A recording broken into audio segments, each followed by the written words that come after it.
Okay, so today on the World is Listening podcast, who do I have with me on the other side of this table?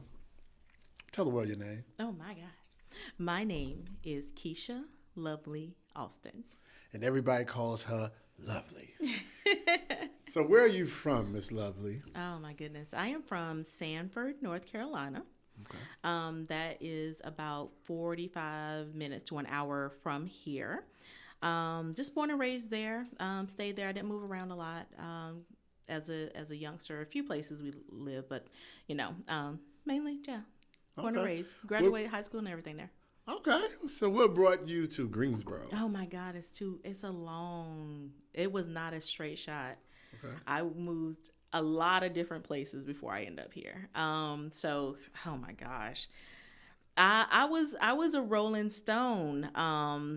Maybe not that particular phrase that made me something different. My mom called me. My mom called me a tumbleweed. Okay. And she said, wherever the wind blows, you go. And I'm like, basically, yeah. I just didn't put a lot of restrictions on myself when I was young. Once I got old enough and I was out on my own, and I just lived. I just chose to live life and traveled a lot. Oh my gosh, I think one of the first places that I went to live as an adult was, I think, Charlotte. So I went from a small town to a really big town. That was big for me, okay? Because Sanford is a very small town. Everybody know everybody. So it was a big transition. I've moved, oh my gosh. I've lived in Florida, Georgia, D.C. area, New York, Colorado. How did you like Florida? I hated Florida. What did you hate about Florida? It was too hot. Oh, the heat. I've never been, and it really wasn't so much the heat as it was the humidity. Okay. The humidity, oh my God, it was hard to breathe. It felt like it was hard to breathe down there. I couldn't, it was too hot. It was just, I couldn't. I heard New Orleans is like that or something. I have like that. never been to New Orleans to this day. So when I met you, you had a video show. Yeah. Yes. Purpose TV. Purpose TV. Yes, That's sir. right. Tell Yes, us about sir. that. What brought Purpose TV? Oh my on? gosh. Okay, so it kind of goes back a little bit. Okay. So when I was 17 is the first time I put a video camera in my hand. I rented one for a family vacation, and it was I don't know what even prompted me to do that. Not long after that, I fell in love with the camera. Okay. Like I didn't know. I was 17, young, kind of didn't know, but it took me years to actually start doing anything with the camera after that. I had a couple people give me an opportunity to work behind the camera, but then I had someone literally stick a mic in my hand and just kind of push me out there to do interviews. And this was at a Stellar Gospel Music Awards. So my first interview was Lee Williams, which is quartet group. Lee Williams, I forgot what the name of his quartet group was. I think it was just Lee Williams. I'm not sure. But I was able to interview Kurt Franklin, Bobby Jones, Vicki Winans, and everything. It was kind of crazy. It was a spare of the moment type of thing. I worked for, I can't remember, WCD TV 67 in Sanford, North Carolina, where I'm from. And we just decided to do a trip and cover the Stellar Gospel Music Awards, and I think it was in Atlanta at the time. So that gave me kind of the bug to start my own show one day. That was what I aspired to. And of course, at the time, I really loved Oprah. She was very inspirational to me. So I was like, one of these days, I'm going to have my own talk show. It took about 10 years from that time, or a little bit more, about maybe 12 years, for that to actually manifest and happen. So I think it was, I was 20, oh my gosh, 35-ish, 32, in the like mid 30s, when I finally launched Purpose TV. And by the time I met you, I was on the second season of that. I had gone through a lot of transition and moved around a lot before I got to the point of doing like a second season. A lot of life transitions happened in between that.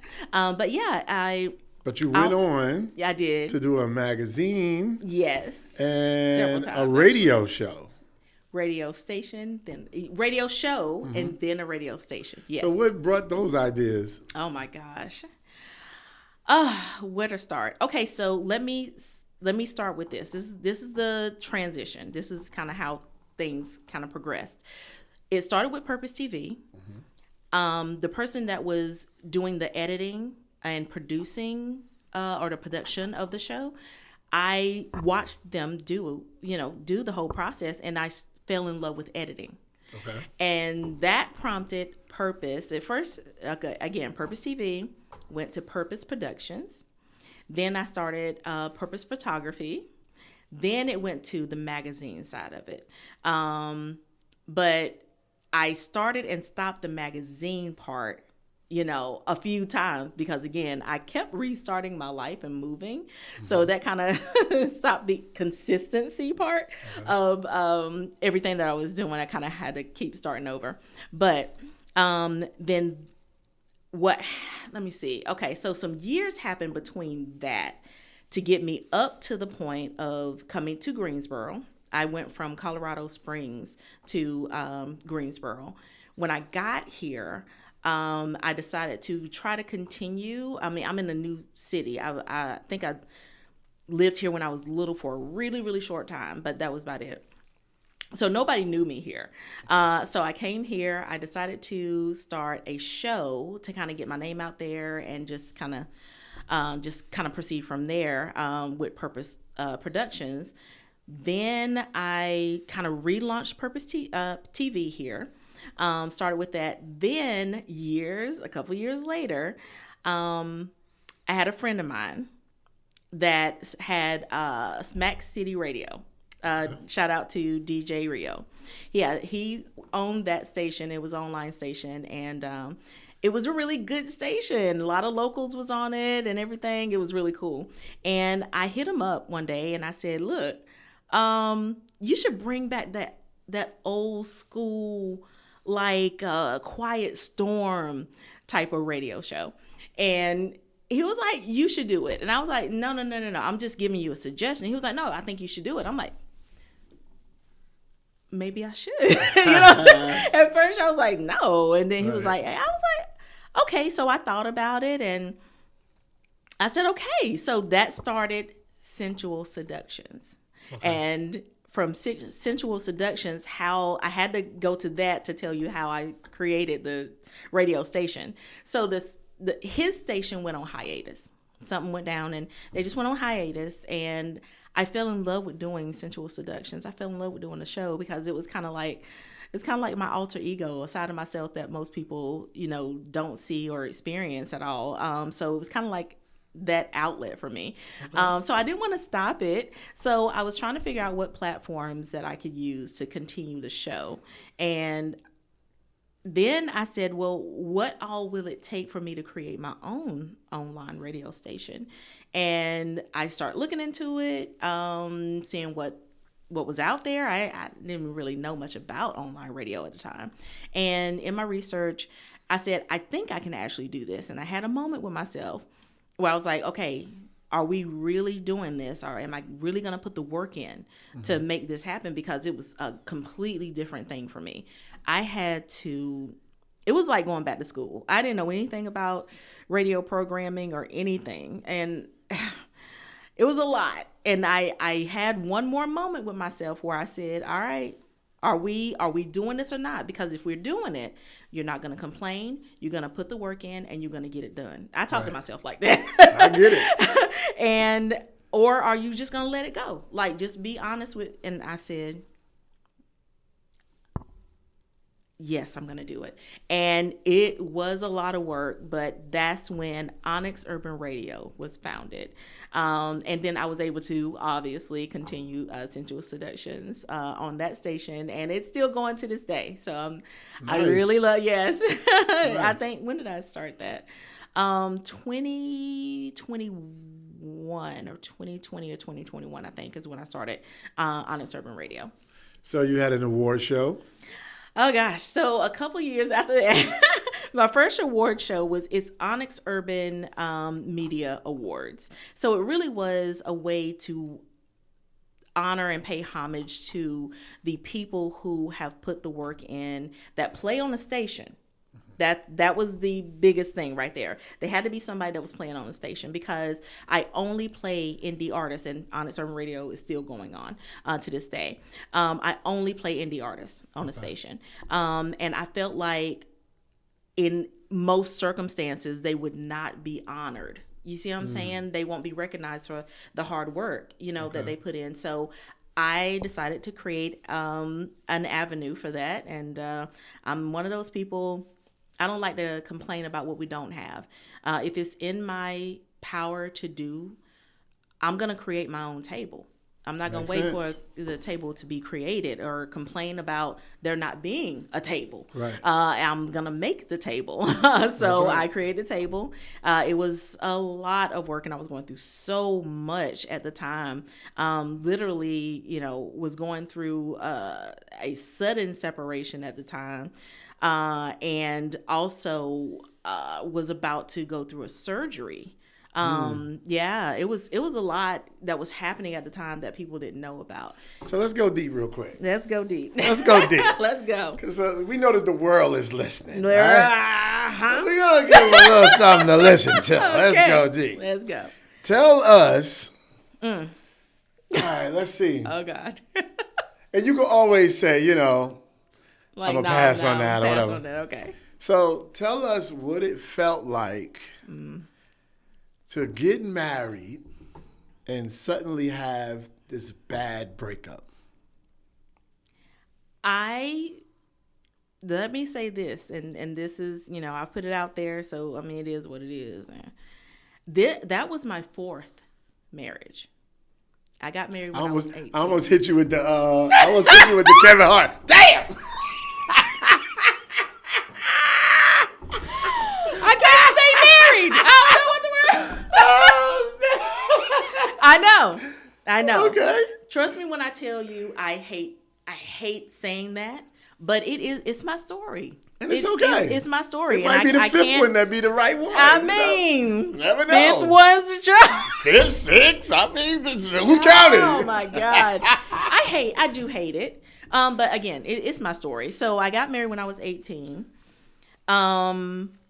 That was interesting. A lot happened in each one of them. Okay. A lot of crazy stuff happened in each one of them. So let's talk about what ended each one of them. Oh, God. Yeah, the first one, what happened at the end?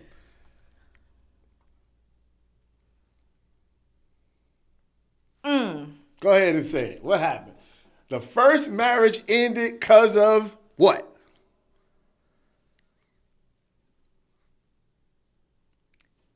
I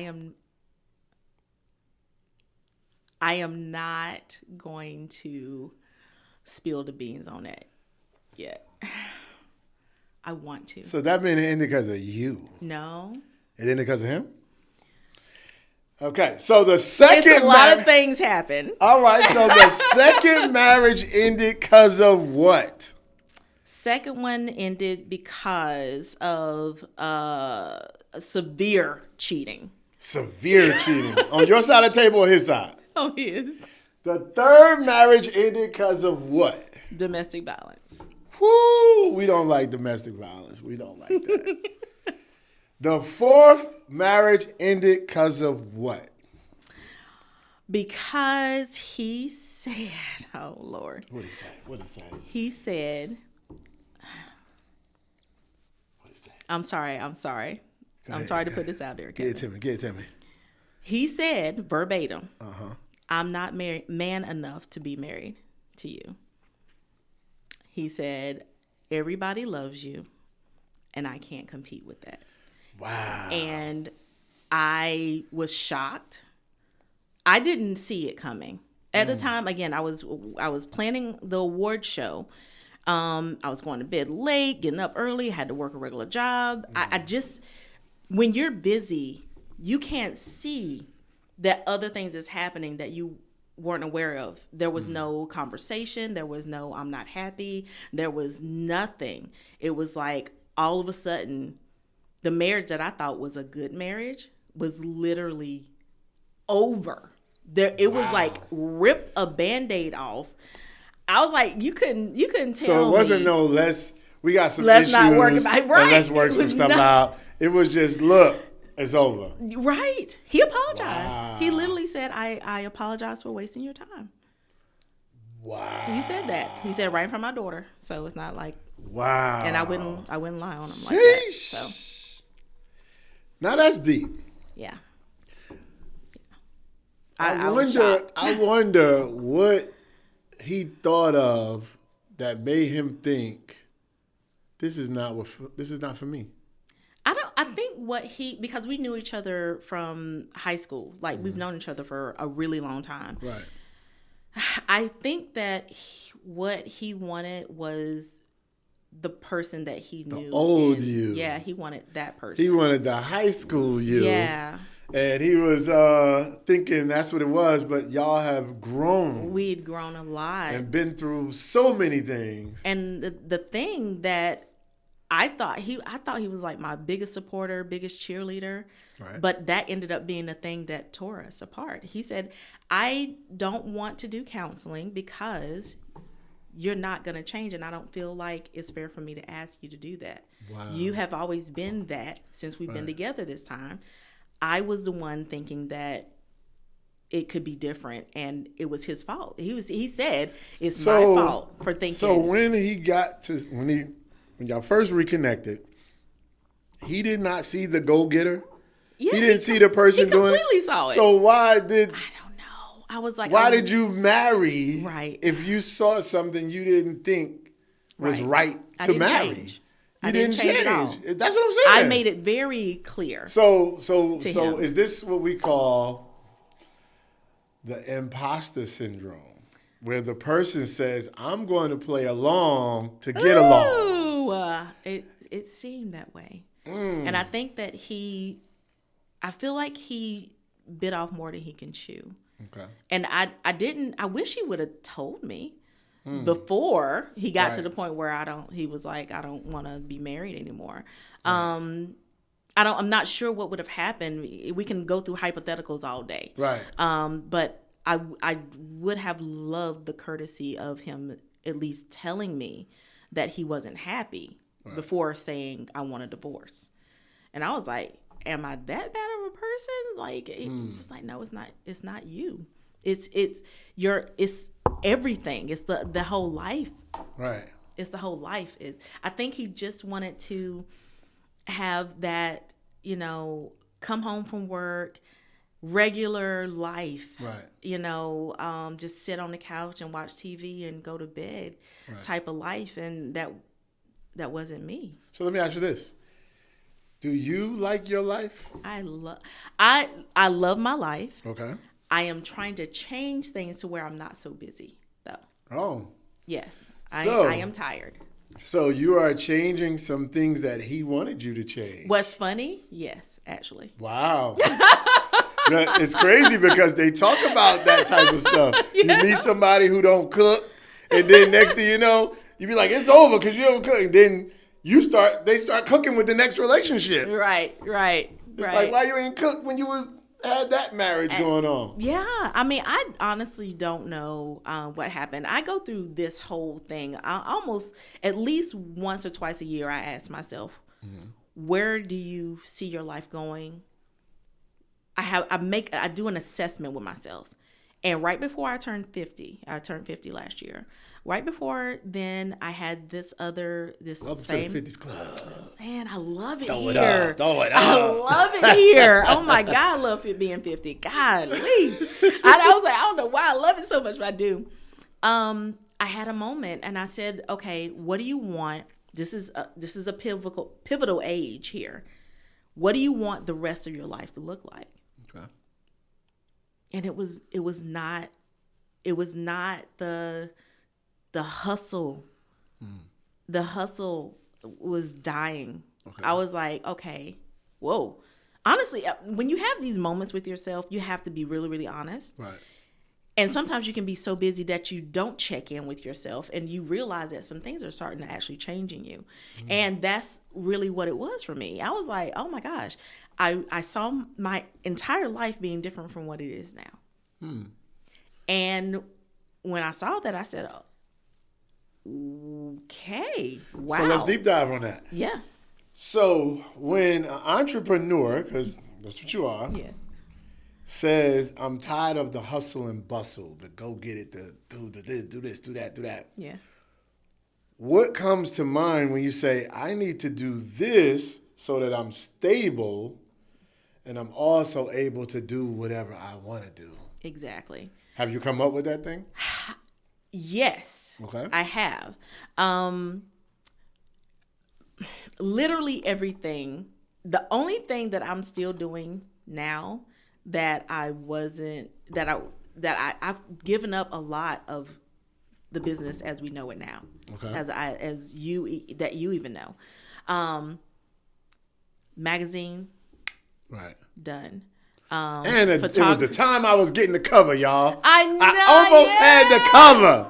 I almost had to cover the magazine. Yeah, And she said, I've just got to be honest with you. I'm not doing the magazine anymore. I was like, on my cover? Oh my God. The people would buy my cover. Oh my God.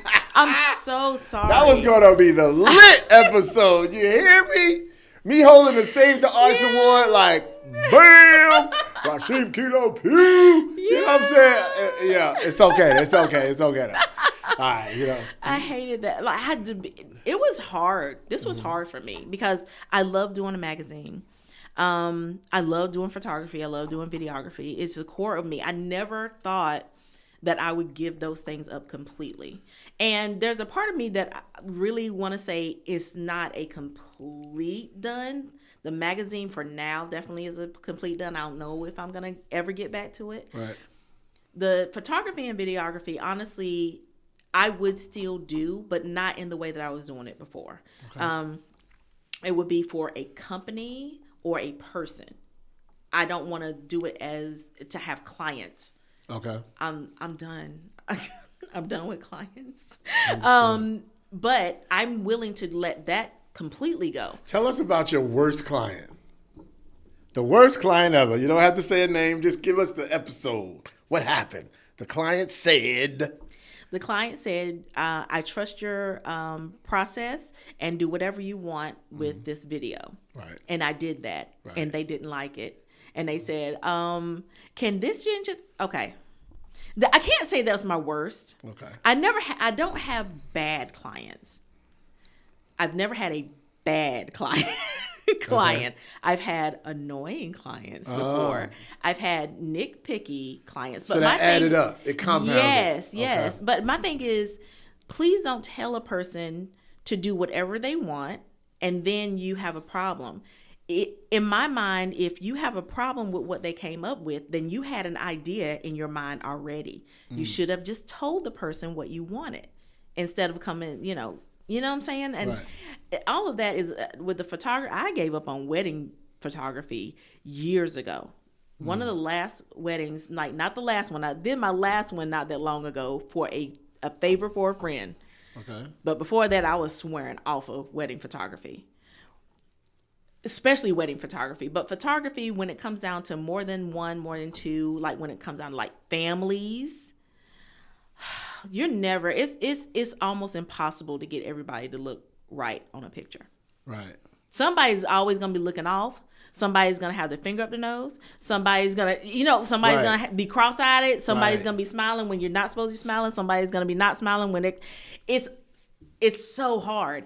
And this particular wedding, the bridesmaid was so annoyed for I don't know what she was annoyed about, but she had this look on her face for most of those after wedding photos. I was like, so wait, for the regular podcasters who will be listening to it and not watching, she gave the face of nothingness. Nothing. She was so just annoyed, and you could see it. And I wanted to take her to the side and say, listen, whatever you are feeling and experiencing right now is going to be captured in every photo for your sister. Can you get over it for a second and smile? It irritated me so bad that that made me step away from wedding photography forever. Wow, okay. It was so bad. I just, but everything, things led up to me but that was the final straw. Right. I was like, that was it. Done. That was the button. Give me wedding videography all day over wedding photography. I can't stand it. So do you still do photo shoots? No. Oh, you're done with that too? I am done. Okay. So now we understand that you have a podcast. I do. Tell us the name of this podcast. Amongst of other things, it is called the Journey to Becoming Whole podcast. It is with myself and one of my really good friends, Chauncey Morris Jr. He is my daughter's godfather. Him and his wife had a huge hand in helping me raise my daughter at that young age.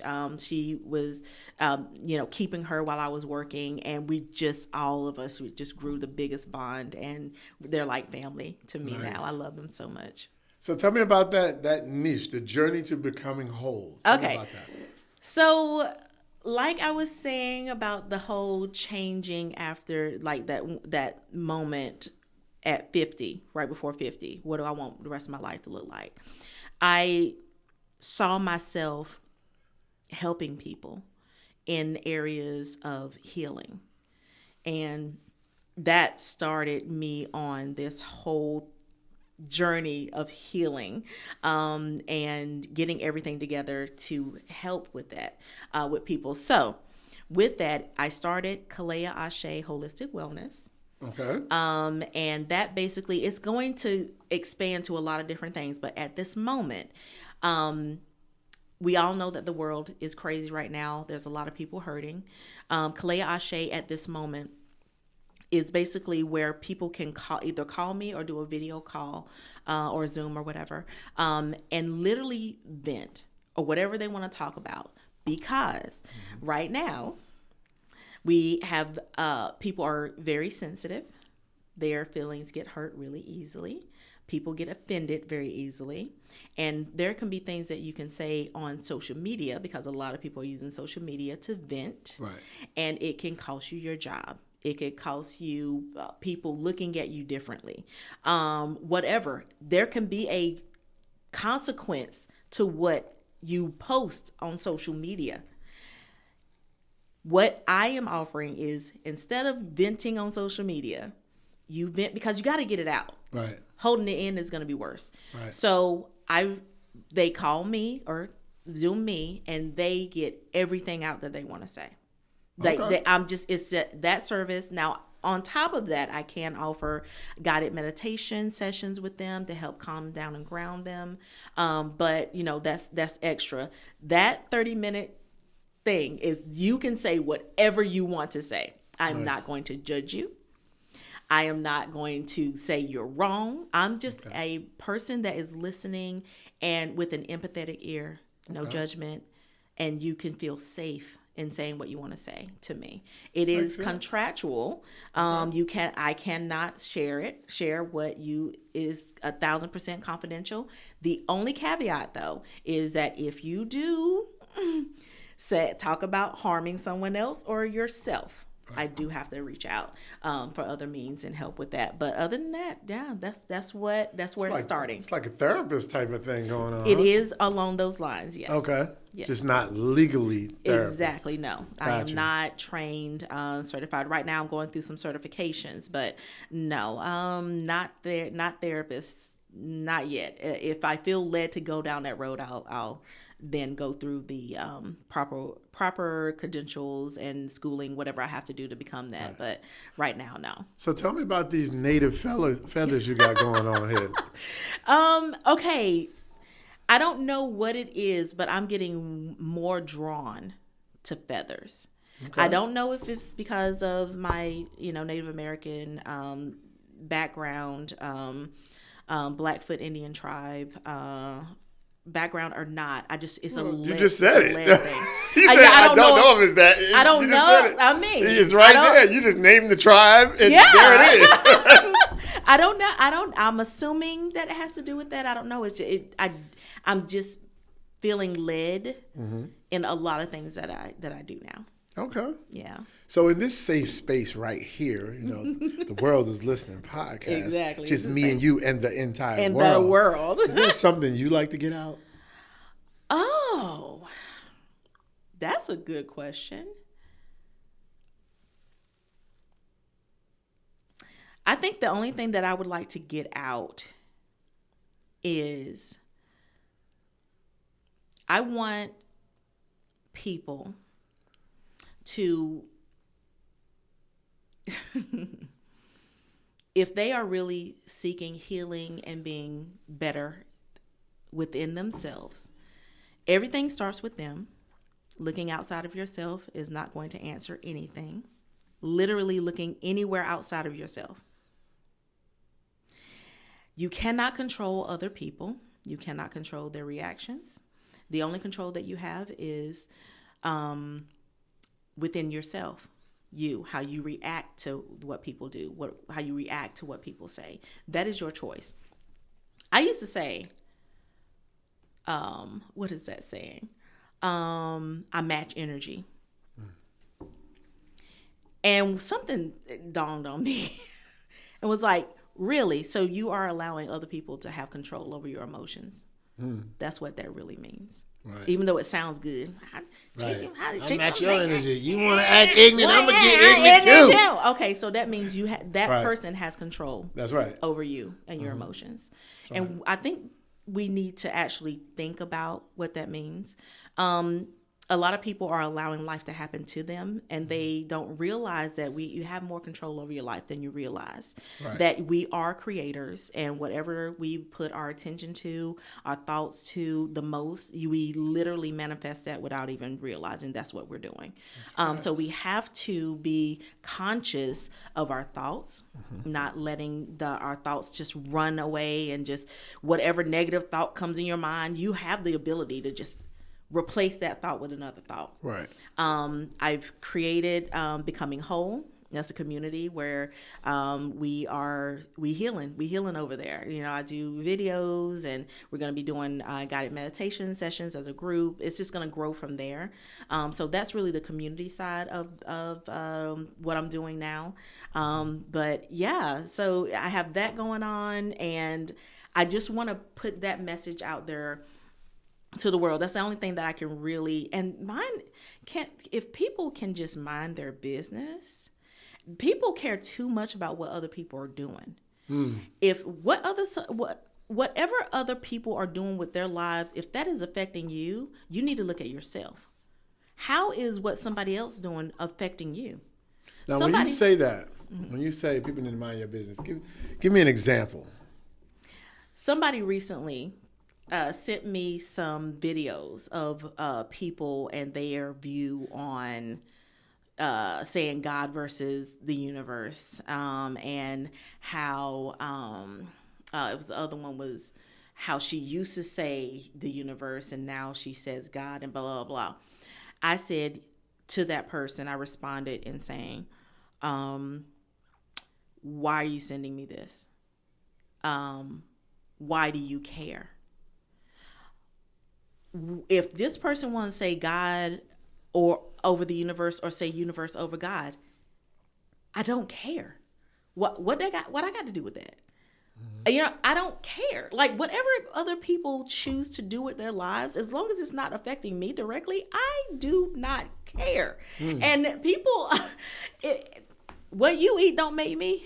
Right. So why in the world am I giving energy into things outside of myself like that? Like, that is allowing so many other things, so many other elements outside of ourselves to have a control in your life. You have to take control over your own life. People are not doing that. They didn't even have a response. The person they didn't even have a response. And I'm like, I knew you didn't have one. I knew you were not going to have one that made any sense, because why are you caring about what somebody else chooses to do? People would be a lot happier in lives when they stop caring about what other people do, what other people say, even how other people think about them. You can be who you are. If you know for a fact that you are not out here really hurting folks, live your life. People are gonna have something negative or whatever to say about everything that you do. Stop living under other people's like perspective, their microscope, or what they tell you you're supposed to be and what you're supposed to be doing, child. Now there, Why? now there is a thin line when it comes to that. What's the thin line? It's a thin It line, is. I agree. right? But what do you think? Because see, your mama and your daddy told you to be a certain way. They gave you morals and they gave you rules and guidelines that said this is a person that God is pleased with when they do this. And then here's a person that angers God when they do this. So as you are an adult and you can do whatever it is you want to do, you still gotta have some kind of moral compass to be a good person in the community and society, and a reflection of your upbringing and your parents and honoring your ancestors. So there is a job, so to speak, to do. Now, some people are extreme with their jobs. Some people are a little more laid back. But I feel like, man, it's such a great topic right there. Yes. But I feel like if I do certain things based on my own will, desires, and I don't give a, it shames my mother. It dishonors my ancestors. It misguides the next generation. Okay. You get what I'm saying? Yeah. So even with my music and even, oh man, here's a good thing that I saw. I'm gonna show you this right here. This is something that it came up. It was an article, and where is it? Let me find it real quick. Where is it? No, that's not it. All right, I thought I had it. That's not it either. Let's see. Where is it? It's right in my phone. Bam. Check this out. Now, of course, this was a Islamic quote or whatever. Yeah. It was talking about this guy who the bus driver had gave him too much change. And he went back to the back of the seat and he started counting, he gave me too much change. And he thought to himself, I'm going to just get his back. Then he was like, maybe this bus company got so much money, they ain't missing this little bit of change or whatever. Yeah. So he was thinking about it the whole ride. But when he went to get off the bus, he said, here, sir, you gave me too much, right? And the guy said, aren't you such and such? Don't you go to the such and such masjid like that, right? And he said, and I think it was he might have had something small, 35 cents, 39 cents, something like that. And he said, when he said yes, I go to that masjid, the guy said, yeah, I was wondering about Islam, blah, blah, blah, blah. And when he got off the bus, he said, man, Allah almost sold your whole religion for 39 cents.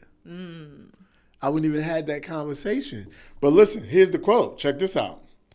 The quote was, this right here. Check this out. Our lives are the only Quran some people will ever read. Exactly. So now if you can flip that into the Bible, you can flip that into any book where basically saying these people are never going to pick up holy books. But you and how you live are the shining example of any of God's words. Exactly. Everywhere. You know what I mean? Yeah. So there's kind of I was told, and if you sit on the fence, you automatically get knocked over the other side because God say, I don't need you, you need me. I don't need you to worship me. I don't need you to follow my rules. You need my mercy. So that's just something. Now, I've been a PK. I grew up in the church, and then I became Muslim at 25. Yeah. And then there was one time where I was extreme. You couldn't tell me nothing. Everything was, you're going to hellfire. You don't do this. You eat that, you're going to hellfire. But then it was one thing that calmed all of that down. I was reading the Quran one day, and it said, on the day of Yom Kippur, which is the day of judgment, there would be Muslims, Christians, and Jews in paradise. And then it said there would be Muslims, Christians, and Jews in the hellfire. Mm-hmm. So it was something that clicked in me. It said, it don't matter what your religion is. Some gonna make it and some ain't. Exactly. So then it said, well, why? What would be the difference? And then you read and it say, we all judge by our deeds and actions. Mm-hmm. We all have two angels. One write down everything you say and one write down everything you do. And on the day of judgment, you risen up and they hand you this book and it's the book of life. Yeah. I mean, do we know what's going to happen? No. We ain't never died before. We ain't never died before and went nowhere and came back. Mm-hmm. And ain't nobody come back to tell us what they actually saw. So you only have what you believe, your faith, what you know. Mm-hmm. And this life is an ongoing discovery of everything. Yes. Because what I thought was one thing years ago is nothing today. I feel like some of the stuff I learned in 19, 18, 17 was all lies and trash. And then if you're looking at social media today, they say that everything prior to last year was a lie. You see what I'm saying? Yeah. You know what I mean? Yeah. Anything that was 22, 21 was a lie. Anything prior to that was a lie. And you just be like, I don't know. But at one point, our society had leaders that we followed. Now it's the time where, guess what? We are the leaders. Yeah, exactly. So somebody's going to follow you. Mm-hmm. Somebody's going to follow me. Mm-hmm. Now, where are we leading them? Exactly. You get what I'm saying? There definitely has to be a moral compass. Right. But I think, like you said, there is a fine line. If you were raised to believe a certain way and you have grown up and now see and believe that there's a different way, and you go that route, you're being led in that way, I have to care, me personally, I have to care more about God's purpose in my life, right, than dishonoring anybody, any other human being. Right. Because that matters more. In other words, I know you said that, dishonoring your ancestors, dishonoring your mother. I don't necessarily feel that way unless it is something I'm doing that's completely immoral. Right. I have to answer to God. You know what I'm saying? So if what I'm doing is not hurting anyone, right. If it's not in the area of, like, I don't know, anything negative. Let me just say that. Anything negative. It is all about a person growing in and of themselves, healing, all of the inward work. If it's all about that, right, that's, for me personally, that's where I'm being led. It is not about religion, because all religions are man-made. Humans made them. Saying that they have been inspired by God. Mm-hmm. And all we have is their word on that religion was inspired by God, that the words of these books were actually inspired by God, because that's what it says, inspired. So instead of being so, for me personally, instead of being so connected to one book to live my entire life by, I choose to be led by Spirit, and get what I can from different books, Quran, Bible, and other things that resonate with you. Everybody has that inside of them. People want to call it God, Holy Spirit, whatever, inner guidance system, right. Conscious, right. Higher, whatever, enlightenment, like it's so soul. many names. Honestly, right. All of it is the same thing. Right, all of it's the same. Right. But people want to put names and labels behind everything, which is a very human thing to want to do. But it's all the same. It's all of our inner guidance system. We have to trust that. It has always been when I didn't trust that, when my life went when my life went astray, or I didn't listen, I didn't heed the warnings and all of that. So, and don't want to get too far off that, but with what you said, I have to honor my purpose over any other human being, even if that's my mother. You know what I'm saying? Because, she doesn't agree, love you, mama. She doesn't agree with some of the things that I think now. But I honor her as my mother.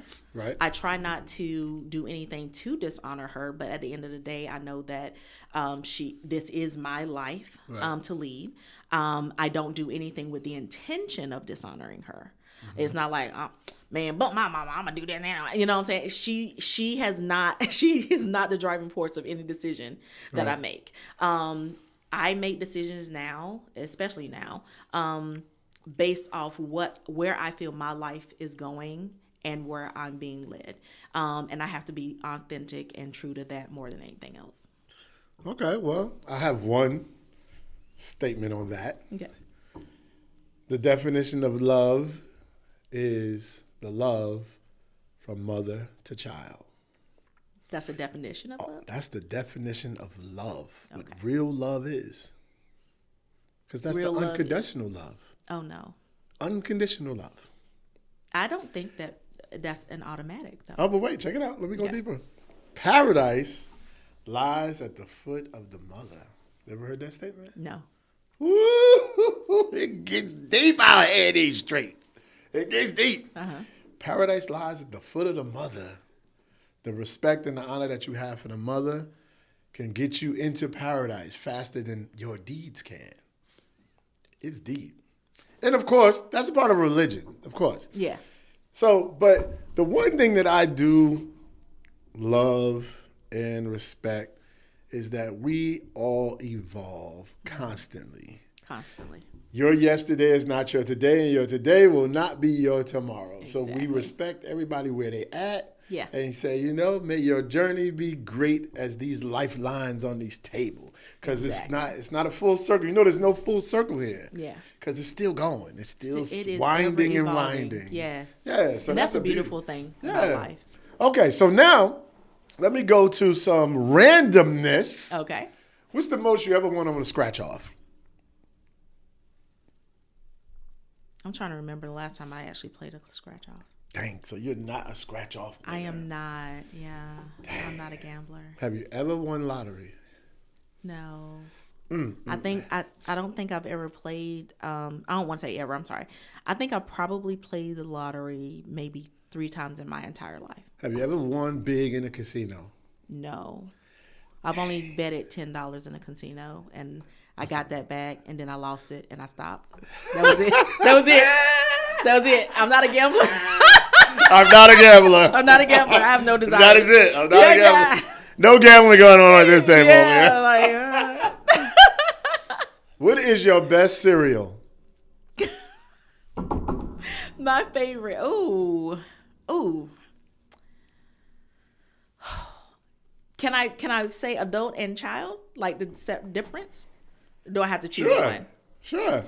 As a child, Cocoa Puffs. Okay. As an adult, Raisin Nut Bran. Raisin Nut Bran. Okay.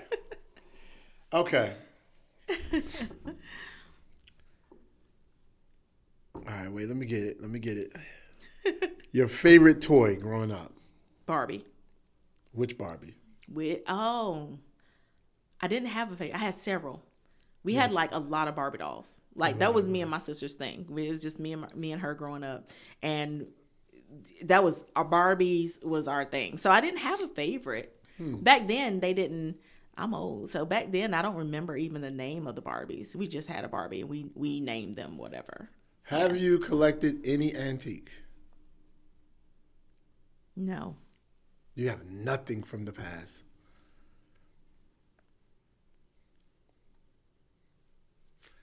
No. Yeah, you need to get your antique. I don't. Okay. What is your favorite car?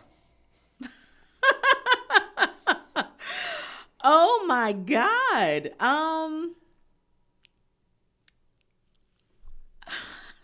Not into cars?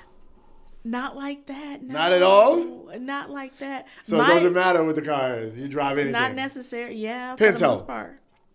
I mean, that's back in the day, though. My mom had a Pinto. So that would be kind of cool, actually. Would you rock? All right, so Would you drive a smart car? I would prefer not to, but I would. I like older cars better. What's your favorite older car? That's the thing. I know what they look like, but I don't know a lot of the names, honestly. I think some of the older Cadillacs, the convertible, I know what it looks like, but I don't know the names, so I'm not into cars like that. I like the old Mustangs as well. Okay. Yeah. What's your favorite video game? Oh. None? Now? No, I said none. Like, I mean... Any? I don't know. Do you have any? The last video game I played... I was 19 years old, and it was Mario. Dang. Okay. All right.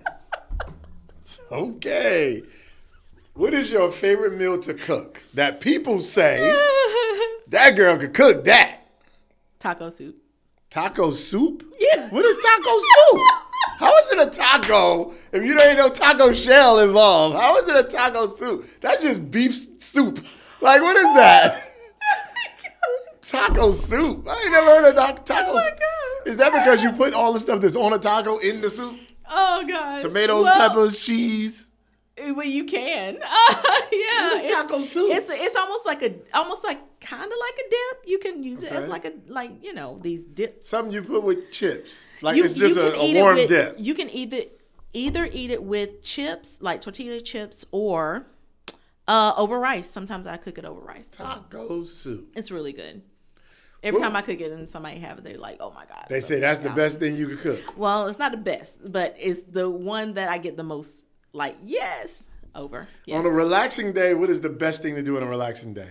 Sleep. Just sleep. I just want to sleep. Just knock it out. You're not even enjoying the day, though. Oh, that is enjoyment. But you're not enjoying the day, though. Oh, you're enjoying yourself, but you're not. Yeah. The day, sleep. I'm not aware of what's going on through the day. I am asleep. Oh, that's the best place to be. Meditation and sleep. Okay. Yes, give me that.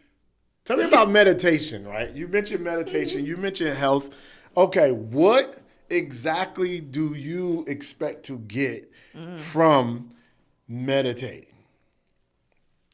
The actual words from Spirit, from God. Okay.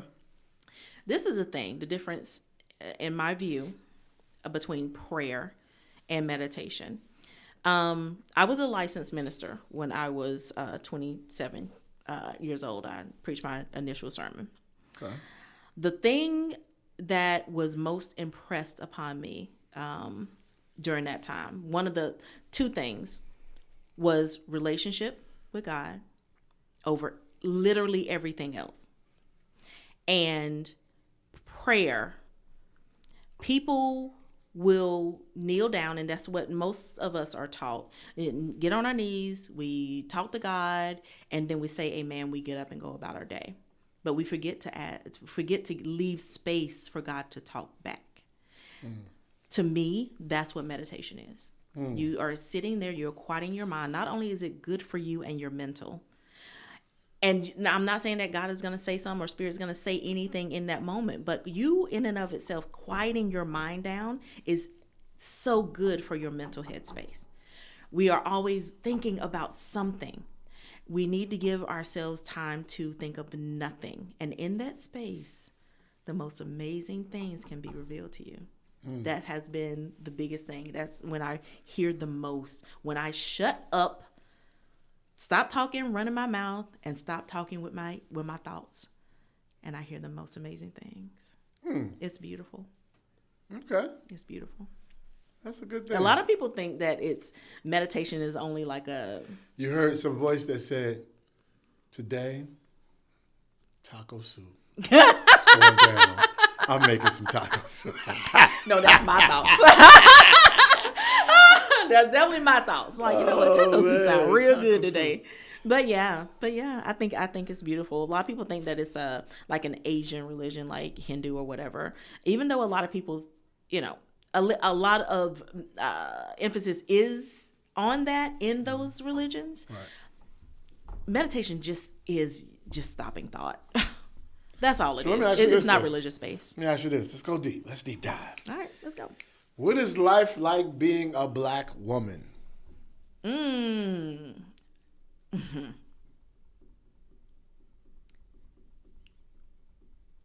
Exhausting. It can be exhausting. I think that a lot of people think that black women are strong, and we are. And most of us are, and I feel like we have to be more than we desire to be. And at 50, I'm tired. I'm tired of being strong all the time. This whole narrative now where it's like black women are sitting back and watching the world burn because we told you, that whole narrative, I can feel that. I'm not in 100% agreement on that, but I feel that because we have strived a lot. We get judged a lot. We get people assume we're a certain way, and a lot of times let me just leave it personal because I can't talk for every black woman. I get tired of people telling me you're too independent. And I haven't heard it in a very long time, but I used to hear it a lot. And my rebuttal has always been, so who am I supposed to depend on? Ain't so nobody is this in my life. A male counterpart? Yes. Okay. Yes. We get dogged a lot by men, and unfortunately black men, and I love black men. Oh my God. The way she said, for the podcast listeners that are not seeing the video, the way that she shook her head and said, "Oh my gosh." It was real man. Up in the building. I felt it. It jumped across the table. I felt love me a black man. Good Lord, y'all. What's the difference? Yeah, let's ask that question. Let's ask that question, right? Yeah, let's go there. Let's get some topic drama. What is the difference between you loving a black man and you loving a white man? Oh my God, Kalo. Oh, why are you making me go there? There is something about, and I'm gonna just leave it. There's something about a black man's strength to me that's beautiful. Just what a lot of black men go through, and I think they get a low end of the stick a lot of times. I feel like they should be more honored than they are and respected, but only if they, just like women, only if they deserve that respect and honor. They got to do something to, if you out here wilding and going crazy, and then expecting respect, then something's wrong with you. Why would you even think that anybody would want to honor and respect you if you out here wilding and acting crazy? So that goes for both ends. But there is something about the strength of a black man, the skin of a black man, light or dark. It's just creamy and beautiful to me. There are other aspects about a black man versus some other races that I personally have experienced in the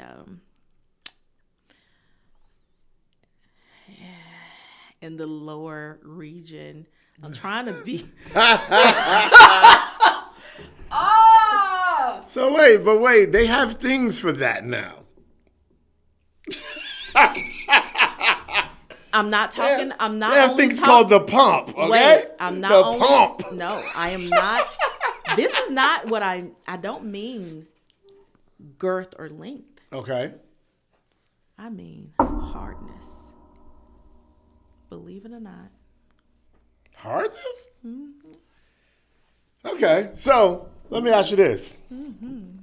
So I hear that I'm deep diving in my brain about the black man. Oh my Okay. God. Now the black man. Now people say strength in black man and black woman, and you know, part of it when I hear people talk about the things they've been through. Mm-hmm. So it's kind of like a person that's been oppressed and constantly being oppressed, where it's like, whether it's streets or whether it's police or whether it's, you know, imprisonment, all that stuff, they're just fighting against so much. And then when you actually meet one that got their head on straight and they actually can take care of themselves or they're taking care of their children, it's kind of like they deserve a reward because they survived all the opposition that's going against them. You kind of get what I'm saying? Is it kind of like that? Do it feel like that? Is that part of the celebration is what I'm asking? Because why would we say strong? What makes them strong? What they've been through? First of all, a lot of times they get the low end of the stick in respect. So that's the oppression. So yeah. So your question, just to be sure, is the celebration part of black men. Like when you hear people talk about the black men or the black women, mm-hmm. they'll say, my strong black sister. Mm-hmm. Okay, so which is awesome. What made that black woman considered to be strong?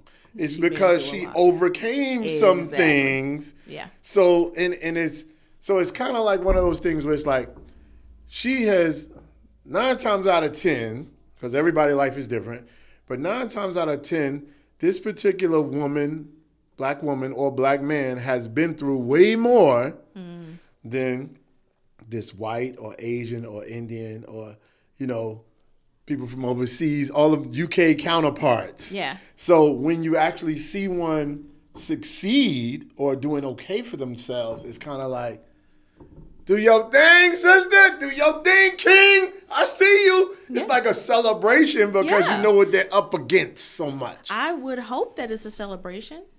Yeah, it should be. I think so. Celebrate the people. Sometimes people be hating on people that people succeed, do which be is hating. Crazy. But you know what? Then there's this other thing, right? That transcends color. Mm-hmm. It's deep. It's deep now. Let's go. Because even if you go into your history, right? Mm-hmm. For every what we call revolution or rise of the black woman or black man, there was always some counterparts of different colors. Yeah. That was a part of the movement. Absolutely. That was behind the scenes. Oh, yeah. That was some great people. Mm-hmm. That are some people that are, you know, they ride with you. Mm-hmm. You know, and I mean, when I listen to people like, I don't know, it's people, I don't even want to say their brother name, but you know the brother I'm talking about that always got something negative to say about other people. He celebrates the brother man and always diss the other man. But yeah. My thing is, for all the black people that I've seen that have become billionaires, that have become ultra successful, where we crowned them like a Jay-Z, like a you know, they didn't do it by themselves. And it wasn't no all-black entourage that helped them get there. Right. There was people of other races. Absolutely. That were partners that helped these brands exist and these labels move and all this kind of stuff. Yes. And it's like you can't discredit it. I think the term self-made is not a good term. It's not realistic because nobody can be successful without other people. Absolutely. Period. Absolutely. Even if you are somebody that sell anything, it doesn't matter what it is. You have to have customers. Right. Absolutely. So you are never isolated in success ever. Right. Yeah, I just wanted to throw that out there. Absolutely. That whole self-made. Because when you look at a person like a Tyler Perry, and you say, man, he made $1 billion or billions, whatever. Mm-hmm. Somebody made billions off of him. Very true. Do you get what I'm saying? Yeah. How many billions did they make? How much was their percentage of the Tyler Perry empire? Exactly. Oh, because it just can't happen by itself. It just don't happen. So I look at that and it's like I have this shirt that says human, across. Yeah. And it has the red H and the blue and the green. Yeah. And then it says man in silver or white, right? Mm-hmm. And it says human, HUE, which is man of color, which also the colors, what they say, the color spectrum, the red, blue, and the green, which all colors come from, which is also the black man, which all colors come from. Right. And, you know, when I wear it, it's a proud thing. And it's funny because some people get it, some people don't get it. They don't understand it. But it is a celebration of being human and living on an earth that we are sharing together. Yes. All the different races. Right. If at any point races started to war, there would not be a peaceful place for any of us. Any of us. Exactly. You know what I'm saying? Yeah.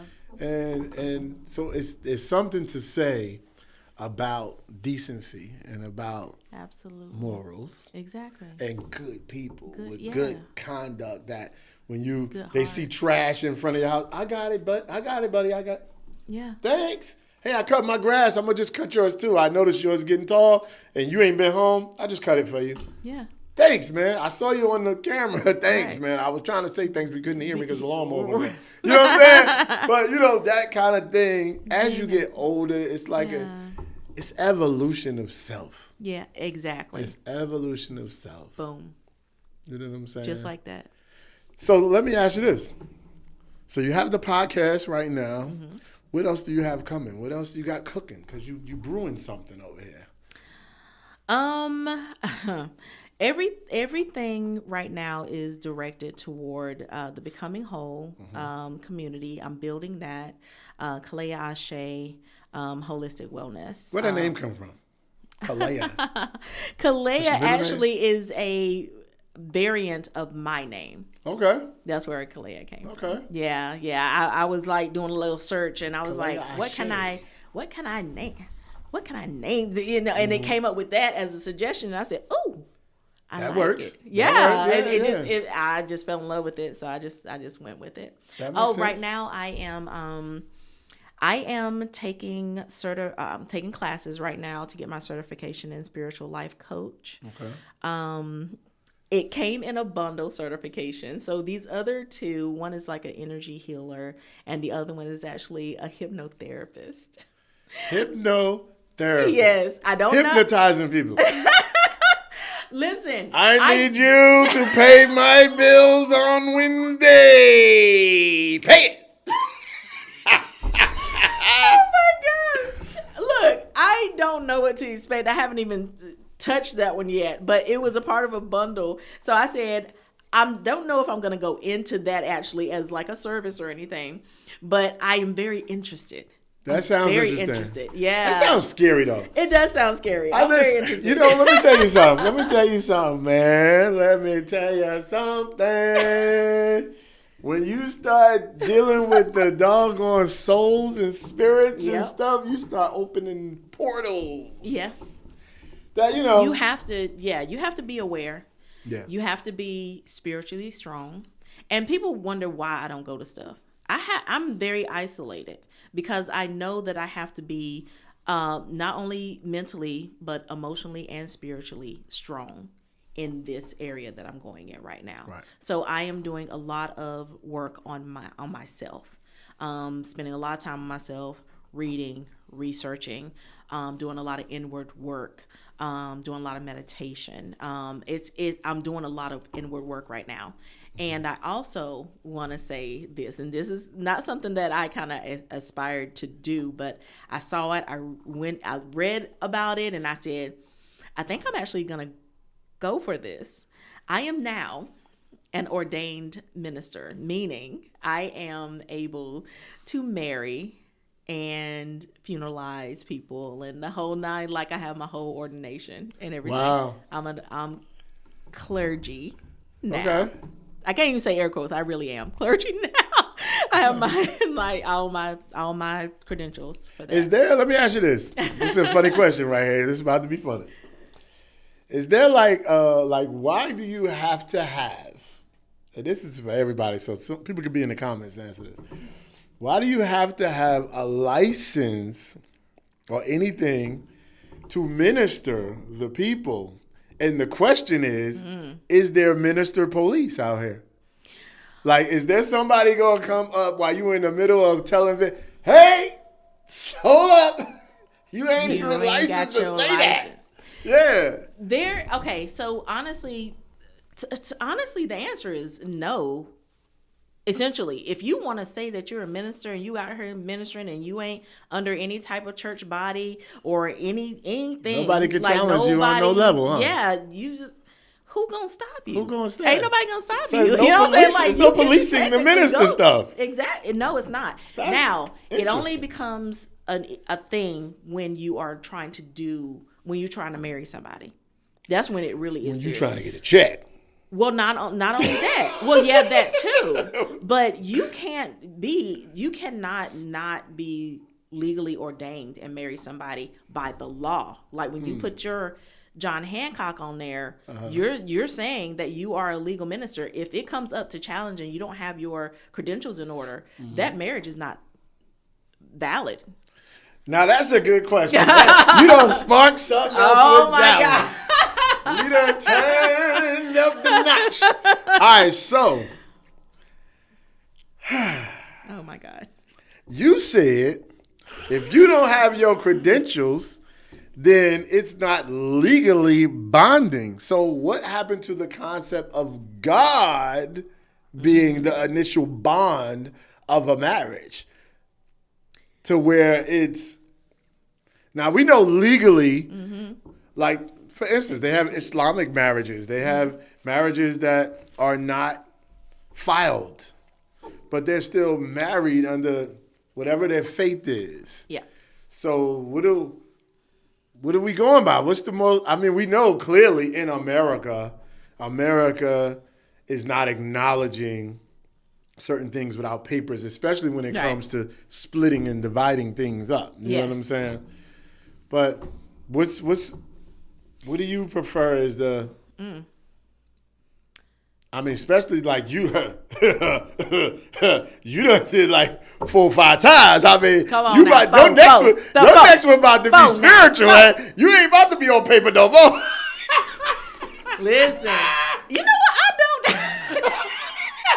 He said, "Look, go ahead, we married. You know what? So when we say we not together no more, there's no paperwork that shows that. Thank you."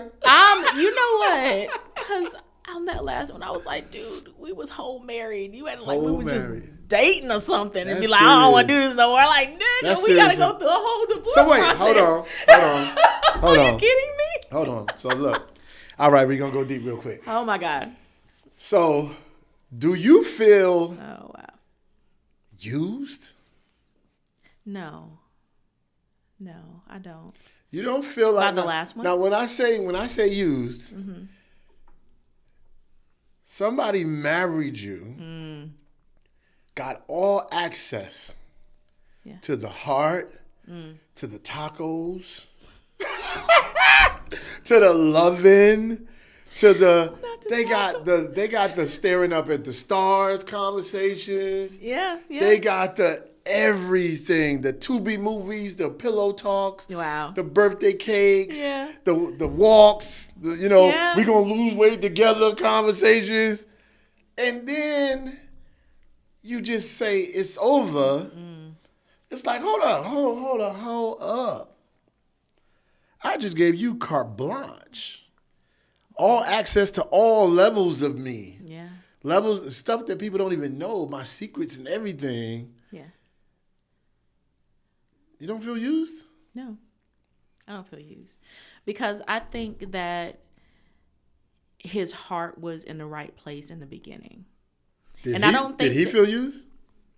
I hope not, because I sure didn't use him. Well, y'all used each other voluntarily. I don't think that used is the right word. But it's used. It's using. If I say give me a massage, I'm using your hands and I'm using your energy on my neck. So I'm using. You know what I mean? No. That's like, I feel like listen. Used. If wifey say could you rub my foot? She using me for my massage techniques. Yeah. And then if I say, could you go downstairs and I'm using her because I don't feel like getting up. So we use each other in a loving way. I don't consider it used in that way because I think when you think of the word use in a general sense, oh, this person used me, it's almost like you insinuating that there was intention behind it. Like, oh, I'm going to get with this person and I'm going to get as much as I can out of this person. Like in the beginning, you so you're making the word use appear to be negative. Yes, when there's a positive use, but when you use it in that context, most of the time, that's the way people look at it. Right. Yeah. Right. Okay. Yeah. So in the way that most people look at it, no, I don't feel like I was used. I feel like he tried to be something that he wasn't, and he got tired of pretending and just came clean, basically. Do you feel like he got the best parts of you? Or there's still the best to come? God, no, he didn't get the best parts. I hate to say that. We weren't married long enough for him to get the best parts. Okay. We were only married for like a year. None of my marriages lasted more than 2 years.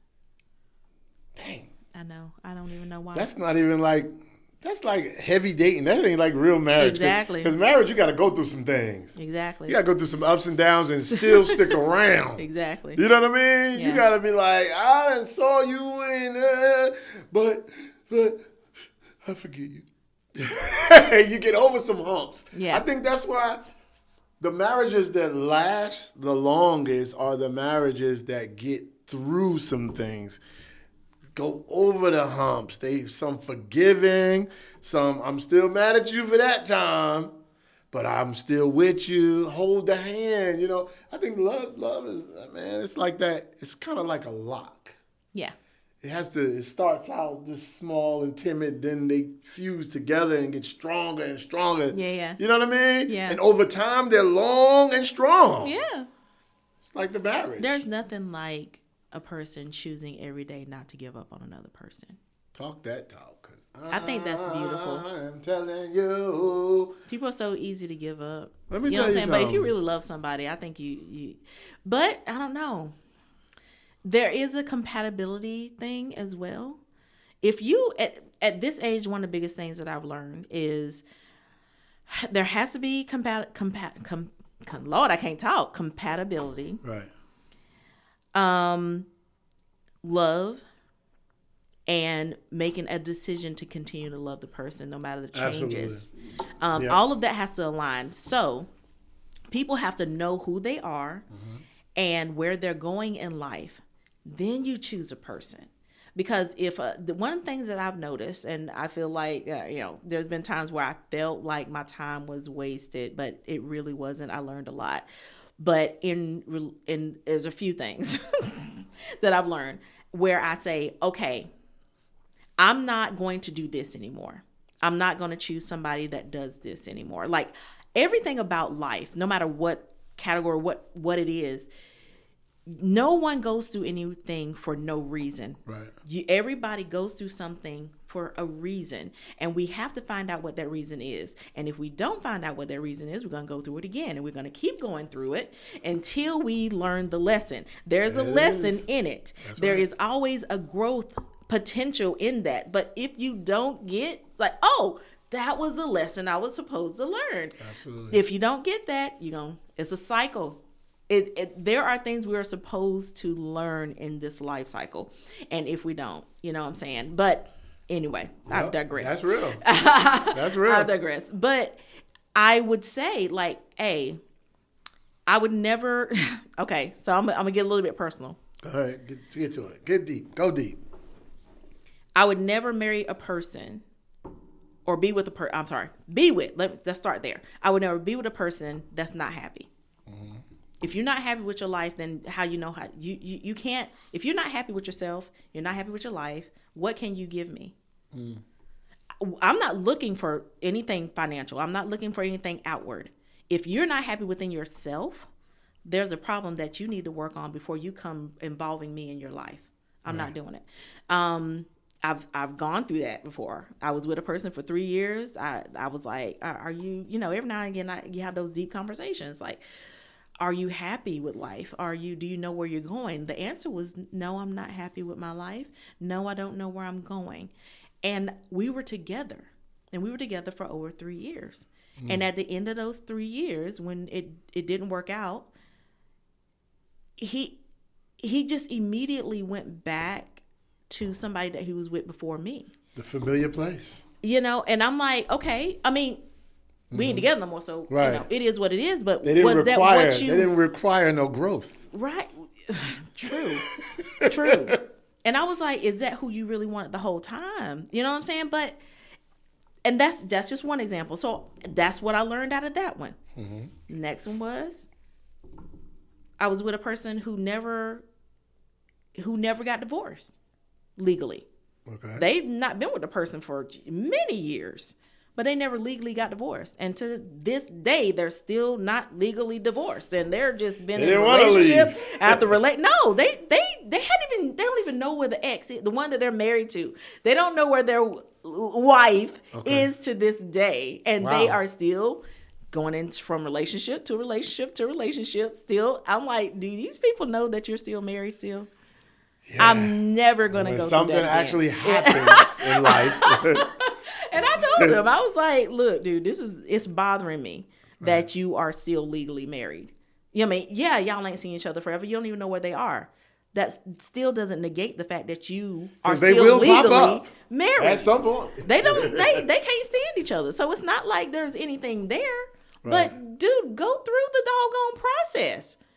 Be legally able to be with somebody for real. You know what I'm saying? So that irritated me. You know what I'm saying?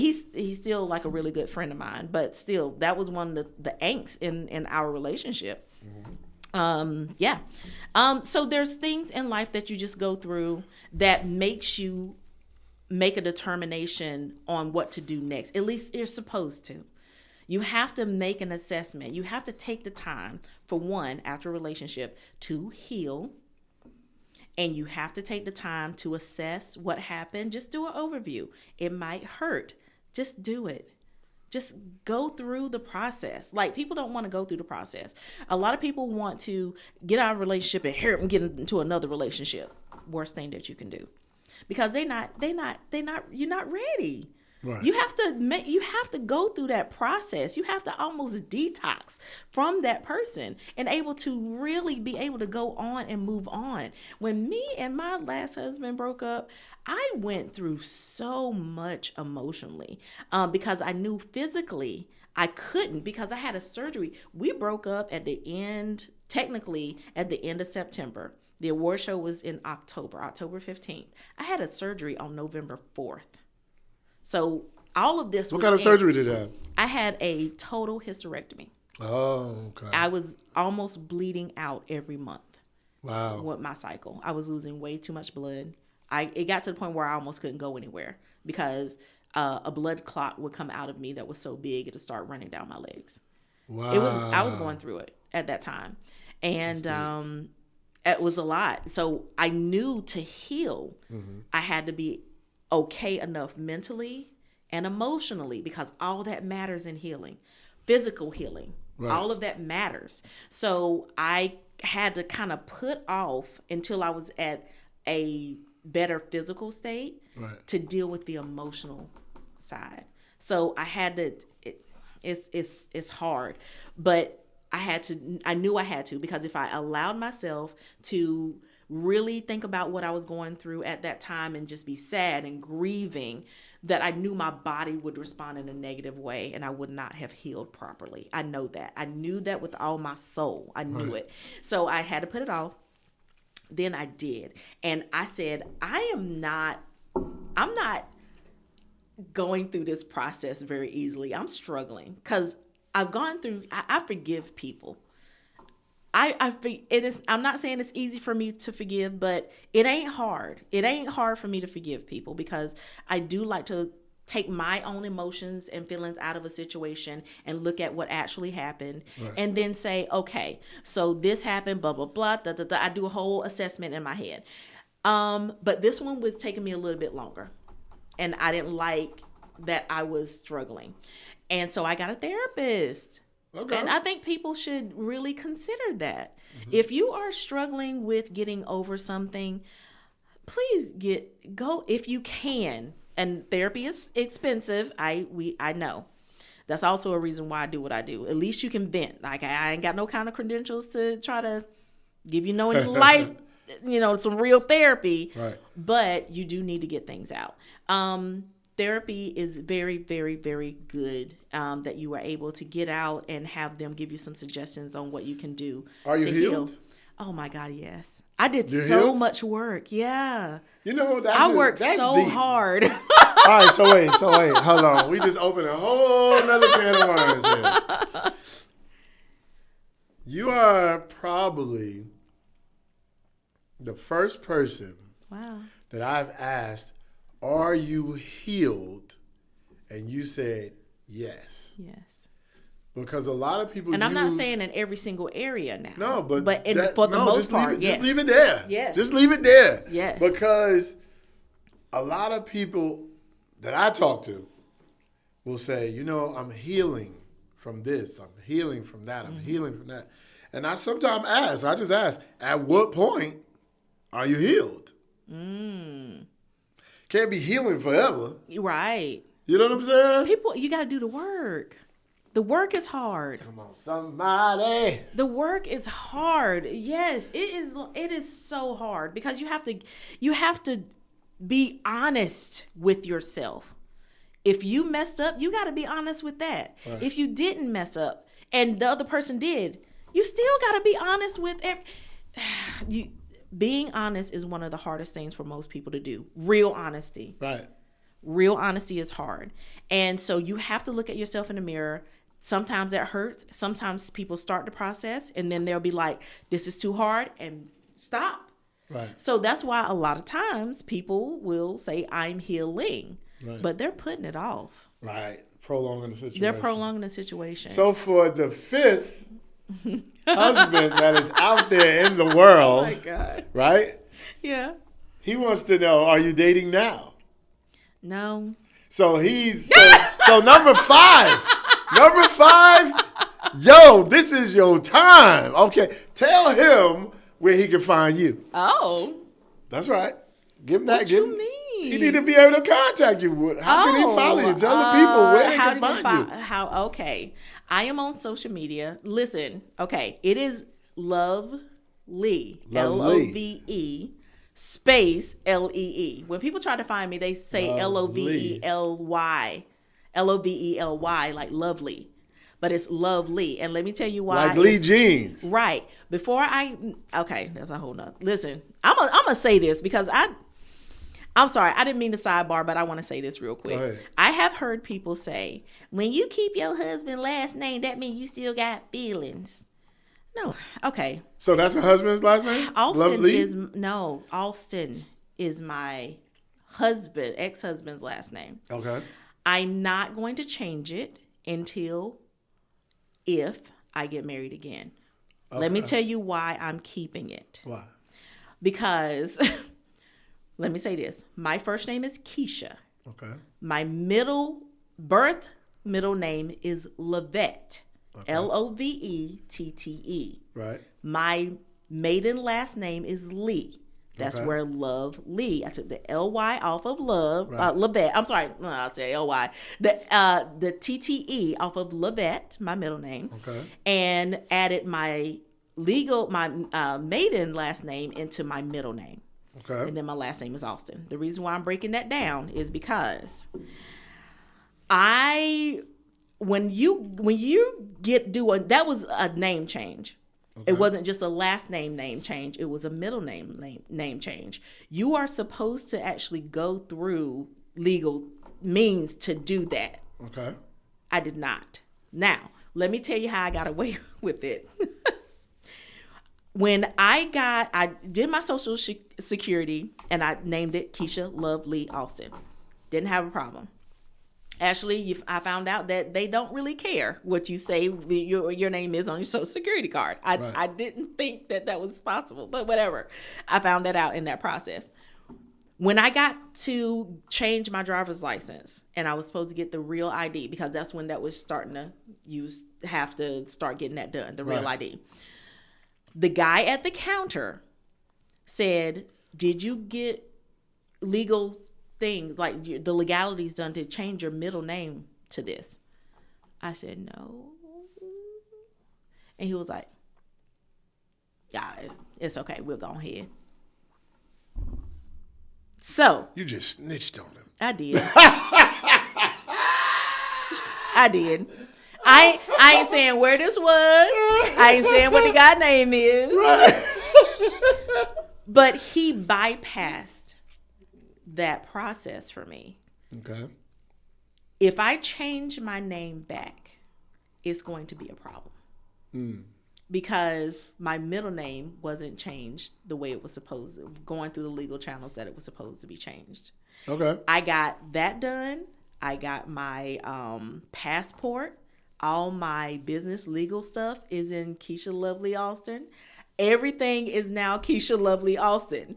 If I start the process of trying to get Lee back as my last name and it just be Keisha Lovely, it's going to be, wait, how did you get past it? It's going to be a problem. And I said, okay, I'm just going to keep Just worry about it later. Worry about it later. I'm going to keep Alston. The new number 5. It has no. That's his job to just get it done. No. It has nothing to do with him. Like nothing. It is all legalities and not having to go through all this other stuff that could potentially make things a lot worse. And I know it'll be a lot longer process. So I said, I know I'm going to change it if I get married again. And I do want to get married. I do. Marriage is beautiful to me. And I know a lot of people like, child, you going to get married 5 times. It wasn't my... If you would have told me... And you really don't even have to say that anymore. Who say what? That I want to get married? That you got married 5 times.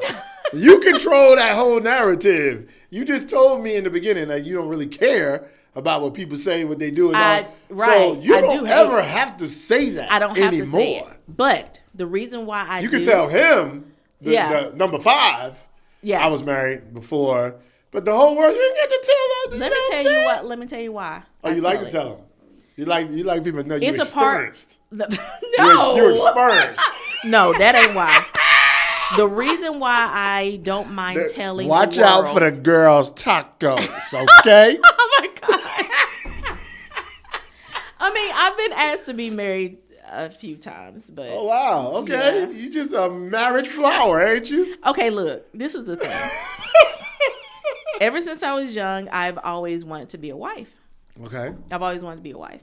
It just wasn't just the most crazy things happen in each one of them. It wasn't that I was just like, oh, this little thing. It was. Do you get bored? Stuff. No, it wasn't that. You don't get bored in a marriage? I don't know. I wasn't married long enough. I don't know. I didn't get a chance to get bored. Right. Last thing I know, I was cooking a taco and it was over. It was over. The reason why, let me say this. The reason why I don't mind telling people, because I don't mind telling people any of the things that I've been through. Okay. It is a part of me showing the world that I did the work to heal from all of it. Okay. And I know that I can help people do the same. Cool. So that's why I don't care. You know, even when I was going through the things that I was going through, I knew that at some point in time I would be sharing my story to help. Even while I was going through it, I knew I was going to be telling my story to help others. So what do you tell the young girl that is 19, 20 years old and about to pursue love and marriage and all that stuff? What advice do you give her? Find out who you are first. Don't be so fixated on finding the right person at that age. And I know they're gonna feel like, you can't tell me I'm in love and I want that. You know, everybody feel like they know everything at that age. I don't know what it is. But who you are right now, you are not going to be in 5 years. And then another 5 years, you're not going to be the same person again. Right. And then another 5. I'm telling you, you're changing. You're going to change. Everything. I never forget when the changes start happening to me. First, it was 23. Then it was 25. I woke up right before, like a week before my 25th birthday, with everything I was thinking was, I felt like I woke up a different person. It was so drastic of a change. And then the same thing happened 25 years later, right before I turned 50. Almost a complete 180.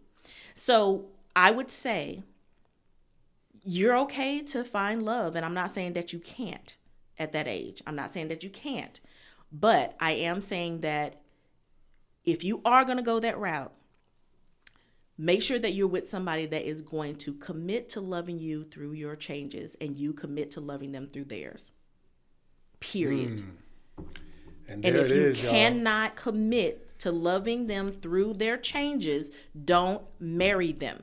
Just stay dating. Wow. Because you're going to change. That is, I promise you are. And that's what I told my oldest niece. She got married, I think she was 23, 24, 25, somewhere up in there. And I told them, I said, choose to keep loving each other despite your changes because you are going to change. I told them that. I said, if you don't know or learn anything else, please know that. Please continue to, it's a choice. Continue to choose to love each other every day. And it's not going to be easy because of the changes. Who you are married to at 19 is not the same person at 30. Now you got to learn the 30 person. They're going to change. You're going to change. Right. It's all about a choice. It is a choice to love someone unconditionally. Number 5, she's ready. She's ready, number 5. I would love it. She done been through the changes. She done healed. She learned the lesson. She's now teaching. I'll put that work in, though. Number 5. Oh, my God. She is ready. Come and get her. Oh, my God. I am. I'm actually. Taco Tuesdays is coming, baby. Taco soup. Taco soup. On his way. Taco soup Tuesday. That's it. You're going to have me go home saying, what is taco soup? I'll give you the recipe. It's very easy, but it's very good. It's very good. Oh, that is funny. Yeah. So give some people the last words. What's the last words you want to get to people? Oh, I did forget to give my how to get in contact with me. Okay. So my website is www.ouellc.com. That OUE is Honest Urban Enterprises LLC. I've changed the name. So Honest Urban Enterprises LLC, so OUELLC.com. The radio station is onyxurbanradio.net. Hey, I got to get you some Sharice Janae and some DeAndre Perriman, a.k.a. Country Boy Sing It, to put on the radio. Yes, please. Yeah. Let me know. I get them on there. Oh, I got a song I'll play right after this interview. I'm going to let you hear a song. Okay, that's dope. Yeah, and yes, if you are an indie artist and you want your song playing on the station, definitely go to onyxurbanradio.net, not .com. And if you scroll down, you'll see a little area that you can fill out a form and you can submit your music and go from there. So that's that. Everything else that you see that I do is under OUELLC.com. Even the radio station. If you do that, it goes straight to the radio station as well. So everything's kind of integrated. Okay. On social media, I am Love, Love, Lee, Lee, Alston, Alston, because people do AUSTIN, like Austin, Texas. But it's Alston, Alston. I am Lovely Austin on Facebook, Instagram, and TikTok. I'm not on Twitter or anything, or X. I am on YouTube. It's official Lovely Austin. I have a page there. The Journey to Becoming Whole is also on YouTube. And also on my TikTok. I'm sorry, I got a lot Look, of social medias. I'm so sorry. How are you keeping up with all the .coms and the .nets? My daughter is my That's my assistant. A lot. She's my assistant. So you must be paying. What's that company? What's that? The one that holds all of the website names. You must be paying them a grip every month. Actually, a domain name is actually not that expensive. Well, if you got 30 of them, no, it could be. I only got 2. I think about it. I only got 2. You just named like 5. No, that was TikTok and TikTok. Those are social medias. Okay, yeah, and YouTube and stuff like that. So I'm on Lovely. She got 12, yeah. I do. I'm all She got over the radio. She got the award show. She got the magazine one. She got. I'm actually postponing things with the award show right now.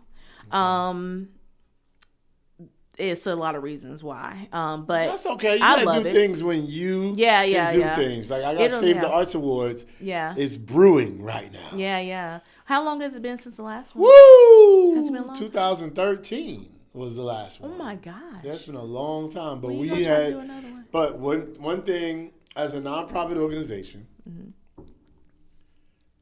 before you figure out how to thrive, you have to figure out how to survive. And let me tell you something. The award show was all out of my pocket. Same. And that's not how to survive. Oh my God.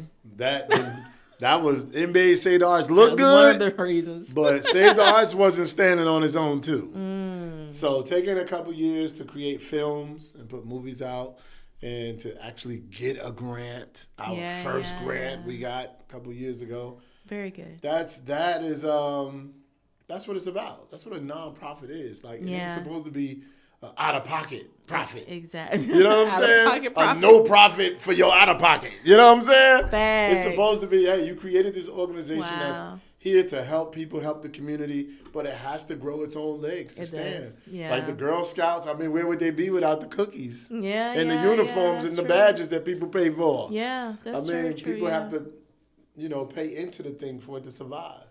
And we ain't got no cookies. Maybe we could do your tacos. People don't understand how hard it is. Taco soup. We can't taco soup now. Yeah. That's funny. People don't understand how hard it is. Right. To be an entrepreneur. Absolutely. Every day you have to think of a way. Every day. There's no breaks. Yeah. There's no breaks. Yeah. You know what I'm saying? And that's why to be married to an entrepreneur is kind of hard. Yeah. Because you got to understand that they're going to not always have the time that you want them to have. And I think that had a lot to do with the failures of a few of my relationships, to be honest with you. Right. You're too busy. You're around all these men. Right. And I'm like, okay, oh my God. It's a whole thing. But entrepreneurship is hard. I think I got all my social medias out there. You sure did. Well, thank you for coming on the podcast. It's so many. Oh my God. But I do y'all appreciate can find it. You being our first in-house guest. Oh my God, I'm so honored. To the World is Listening podcast. The world is listening. That is very dope. Thank you for coming and being on the show. Yeah. It's been a blast. It's been fun. God. It's been entertaining. Oh. I learned about taco soup. Oh my God. I learned about 4, 5, 6, 7 marriages. Oh my God. I learned about being healed in the different businesses and even the podcast and the movement you started. Thank you. Congratulations on all things and even being healed. And thank you for coming on this show. Yeah, thank you. There it is, y'all. Thank you for having me. We've known each other for a very long time. Very long time. I appreciate you. You were on Purpose TV. Right. You helped me with weddings and stuff. Right. We on deck. Boom, bam, sugar like a sound. Yeah, on deck. Ace. We ride. We ride. So thank you for having me, especially as a first guest. Oh, you're very welcome. And make sure you like and subscribe, okay? The World is Listening podcast. Save the Arts TV. Let's go. Let's go. Boom. That was a great show. Oh my God. That was a great show. Okay, good. I mean, I hope it went well. That was a great show. Oh, awesome. That was fun. We was very good. Yes. Yes. Taco soup.